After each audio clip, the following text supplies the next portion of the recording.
பிரியமானவர்களே, இயேசு கிறிஸ்து உங்க மேலே எவ்வளோ அன்பு வச்சிருக்கிறார்ல, அதனால தான் தினமும் அவங்ககிட்ட பேசுகிறார். நீங்கள் அவர்கிட்ட பேசுகிறீங்களா? ஜெபத்தில் அவருடைய சமூகத்தில் காத்திருந்து அவர்கிட்ட பேசுகிறீங்களா? அது ரொம்ப முக்கியம். ஆண்டவருக்கு உடைய நேரத்தை கொடுக்கணும். ஜெபிக்க வேண்டிய எவ்வளோ காரியம் இருக்குது இல்லை? சரி, இன்றைக்கு ஆண்டவர் சொல்லுகிற ஒரு வார்த்தையை பார்க்கலாம்.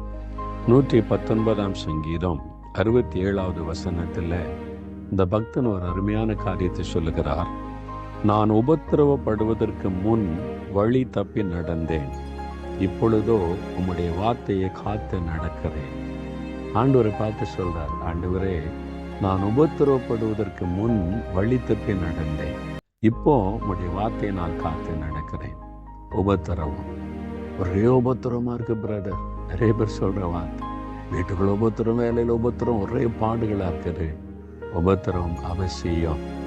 இயேசுவை சொல்லி இருக்கிறார், உலகத்தில் உங்களுக்கு உபத்திரவம் உண்டு, உபத்திரவம் அவசியம். உபத்திரமே நமக்கு இல்லாட்டா வழி தப்பி போயிடுவோம். எல்லாமே கரெக்டாக நடக்குது, எல்லாம் பிரச்சனை இல்லை, நம்ம ஆண்டவரை விட்டு வழி விலகிடுவோம். ஜெபம் குறைஞ்சிரும், வேத வாசிப்பு குறைஞ்சிரும், விசுவாசம் குறைஞ்சிரும், உலகத்தின் மேலே நாட்டம் வந்துடும், கர்த்தருடைய பிரசன்னத்தை விட்டு நம்மளை அறியாமல் விலகிடுவோம்.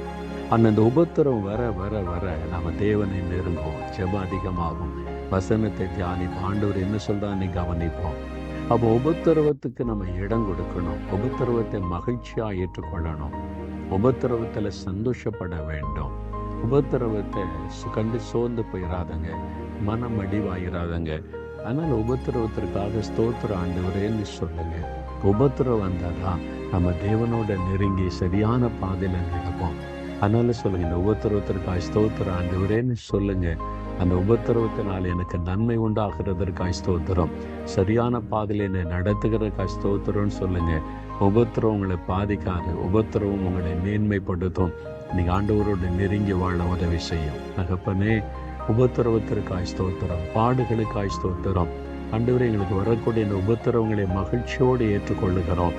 நாங்கள் வழி தப்பி போகாதபடி சரியான பாதையில் நடக்க, உம்மோடு நெருங்கி நடக்க இந்த உபத்திரவங்களுக்கு உதவி செய்கிறதற்காக ஸ்தோத்திரப்பா. இந்த உபத்திரவத்திற்காக கோடி கோடி கோடி ஸ்தோத்திரம் என்று மை துதிக்கிறோம். உபத்திரவத்தில் நாங்கள் சந்தோஷமா இருக்கிறோம்ப்பா, சோர்ந்து போக மாட்டோம், கலங்க மாட்டோம், பயப்பட மாட்டோம். உபத்திரவத்திற்காக ஸ்தோத்திரம். அந்த மகிழ்ச்சி உம்முடைய பிள்ளைகள் ஒவ்வொருவருக்கும் தாரும். இயேசுவின் நாமத்தில் ஜெபிக்கிறோம் பிதாவே. ஆமென், ஆமென்.